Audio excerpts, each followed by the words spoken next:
الرحيم. الحمد لله بنعمته تتم الصالحات، نحمده ونستعينه ونستهديه ونستغفره، ونعوذ بالله من شرور أنفسنا ومن سيئات أعمالنا. من يهده الله فلا مضل له ومن يضلل فلا هادي له. أشهد أن لا إله إلا الله وأشهد أن محمدا عبده ورسوله. اللهم صل وسلم وبارك على سيدنا محمد خاتم الأنبياء والمرسلين وعلى آله وأصحابه ومن دعا بدعوته إلى يوم الدين. أما بعد. Yang dihormati Ustaz Ridwan sebagai kawan yang melakukan satu lagi di sini baru jadi ketua keluarga penuntut dengan Muslim Ustaz Muhammad Sahni bin Abdul Ghani, barisan JKT, barisan kepimpinan JKT dan PJK Heli, Isah, khususnya sahabat-sahabat yang dirahmati Allah Subhanahu wa taala sekalian. Allah Ta'ala berfirman dalam Al-Quran Al-Karim dalam surah Al-Isra. Bismillahirrahmanirrahim. Subhanallazi asra bi'abdihi laylan minal masjidil haram ila al-masjidil aqsa allazi barakna hawlahu linuriyahu min ayatina innahu huwas sami'ul basir. Surah Al-Isra ayat yang pertama.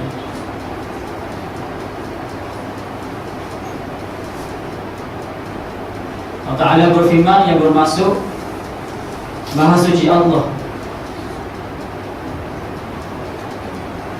Allazi asra bi'abdihi, yang menjalankan hamba-Nya yakni Nabi Muhammad SAW lailan, pada satu malam, minal masjidil haram ila al masjidil aqsa, daripada Masjid Haram di Baitul Mukarramah ila al masjidil aqsa di bumi Palestin.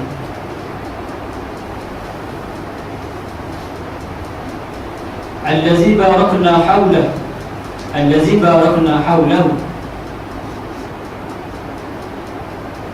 yang kami berkati di kawasan sekelilingnya, hawlah, linuriyahu min ayatina, untuk semata-mata untuk memperlihatkan kuasaan ataupun kebesaran kami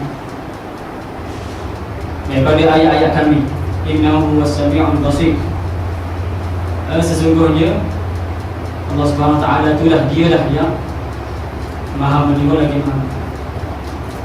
Saya Qutb pernah menafsirkan dalam kitab tafsir dia yang dimaksudkan dalam perkataan subhan, tasbih, ucapan yang difirmankan oleh Allah Subhanahu wa taala yang bermaksud menunjukkan erti bahawa Allah Subhanahu wa taala Maha berkuasa di atas muka bumi.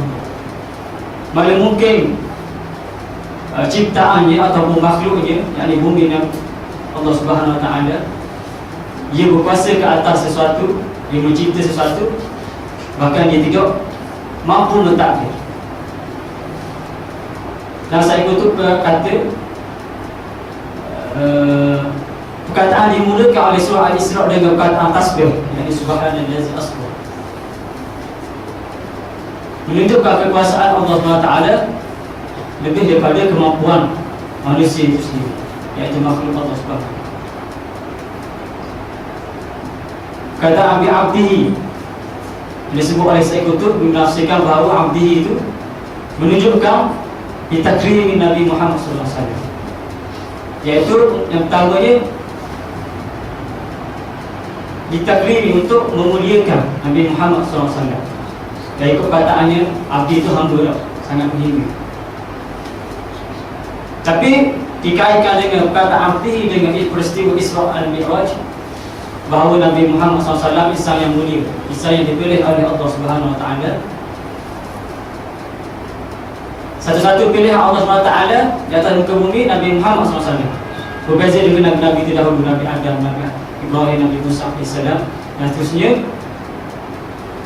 Yang Allah Ta'ala pilih ini Nabi Muhammad, pilihan utama di sisi Allah SWT.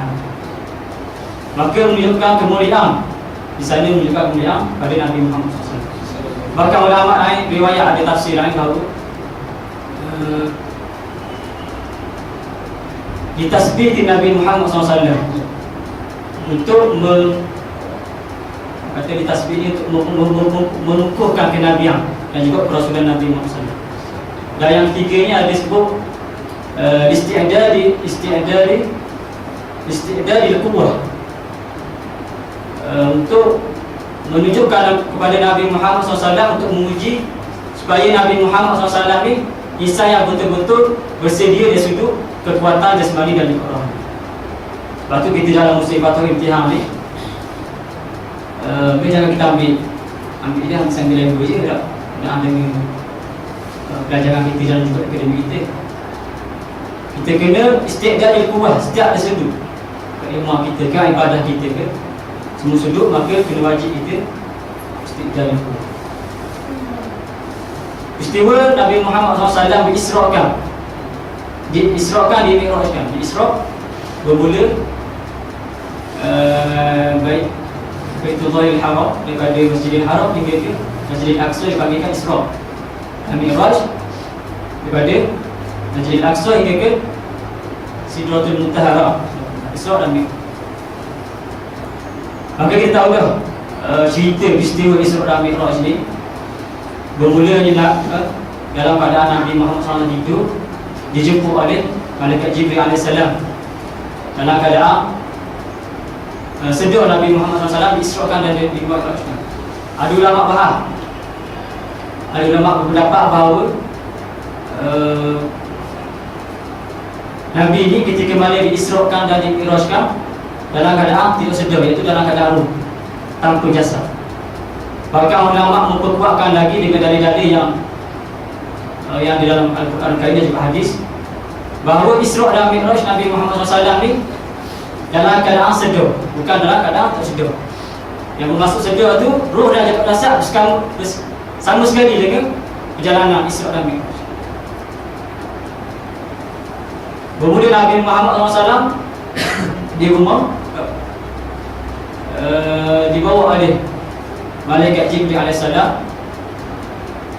Masjidil Haram hingga Masjidil Aqsa, sehingga Masjidil Aqsa dijadikan perbincangan kuat oleh para alim ulama berkenaan Masjidil Aqsa, yang merupakan satu pertemuan ataupun tempat pertemuan sebelum dimi'rajkan ke Sidratul Muntaha. Maka menunjukkan bahawa Nabi Muhammad SAW ni Nabi yang betul-betul dipilih oleh Allah SWT, sehingga Allah Ta'ala taklifkan, Allah Ta'ala pilih Nabi Muhammad SAW sebagai imam dalam solat berjemaah haram untuk memimpin Nabi-Nabi yang lain. Dan ketika mana daripada Masjidil Aqsa hingga ke Sidratul Muntaha dimi'rajkan, Nabi Muhammad SAW diperlihatkan oleh Allah SWT dengan berbagai-bagai peristiwa.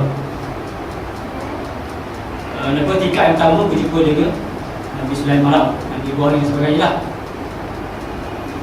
Banyak peristiwa yang Nabi Muhammad SAW lihat, tengok umat Nabi Muhammad SAW yang melakukan kesalahan. Antaranya Nabi Muhammad SAW diperlihatkan orang yang mengumpat, balasan orang yang mengumpat, sehingga orang yang mengumpat ni siksaannya makan daging sendiri tau, makan daging makan orang mumpat ni, mulut ni jaga. Lama kata mulut salah satu tujuh anggota yang perlu dijaga. Dalam kitab Imam Ghazali pun sebut dalam kitab Bidayatul Hidayah, permulaan bagi orang yang melakukan ilmu tasawuf, salah satunya mulut ni dijaga. Dan mulut ni biasanya kesalahan yang lakukan biasanya mumpat lah. Cerita orang ni, kata orang ni dan sebagainya lah. Dan banyak peristiwa-peristiwa lain dan Nabi Muhammad SAW. Dan pengajaran yang boleh kita ambil dalam peristiwa Isra dan Mi'raj ini, iaitu hubungan langsung Nabi Muhammad SAW dengan Allah SWT. Bahawa solat merupakan tiang agama. Wajib kita memelihara hubungan kita dengan Allah SWT dan juga hubungan kita dengan manusia yang lain. Maka solat disebut dalam surah Al-Ma'un. Al-Ma'un, Allah Ta'ala sebut ada 3 golongan orang yang tiga sifat solat orang yang manusia buang. Yang pertama, Al-Mukhlisun, iaitu orang yang betul-betul ikhlas buat dalam solat. Yang kedua, As-Sahun.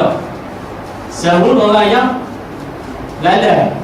Dia nak sembahyang tu, sebelum sembahyang tu dia lalai. Sama-sama sembang atau pergi sembahyang dalam keadaan tidak bersedia untuk menghadap Allah SWT. Dan yang tiga, kita dah sebut Yura'un ni orang yang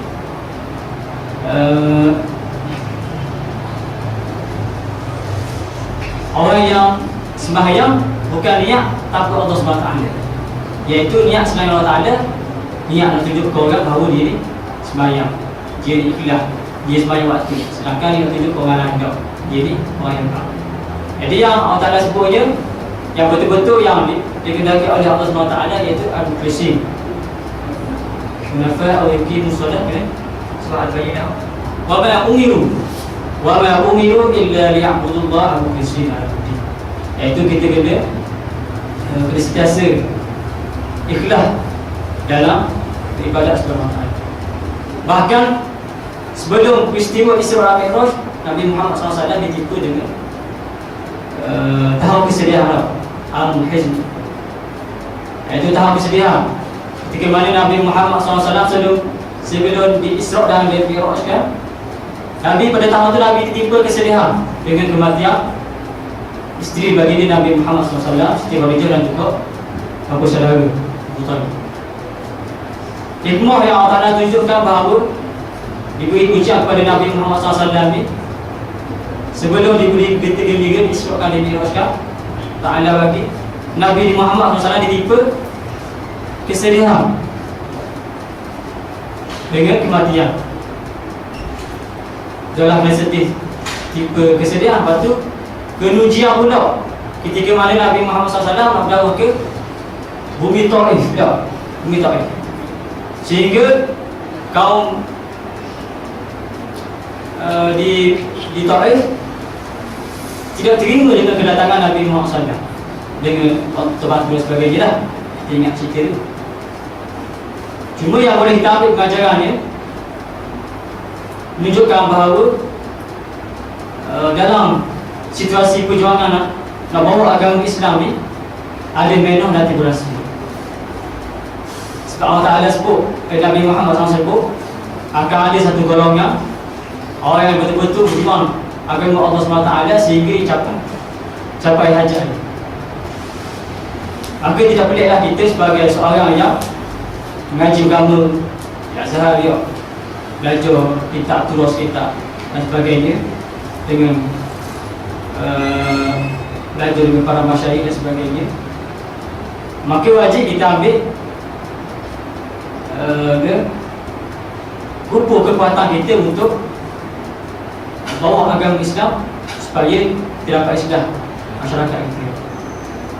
Maka peristiwa Isra dan Mi'raj ini menjadi satu pengajaran atau teladan untuk kita bahawa perjuangan Nabi Muhammad SAW ni tidak terhenti. Sebab tu ulama sebut setiap datang muka bumi Allah Ta'ala ni ada berlakunya kezaliman dan juga kemaksiatan. Maka jika tak ada berlakunya ni mafhum mukhalafahnya, kalau tak ada berlakunya kemaksiatan, tak berlakunya kezaliman, maka mana pahala jihad. Kalau semua atas dunia ni semua baik, okay, Allah Ta'ala kita semua baik, tak ada orang kafir, tak ada orang yang tentang agama Allah SWT, maka tak ada pahala jihad.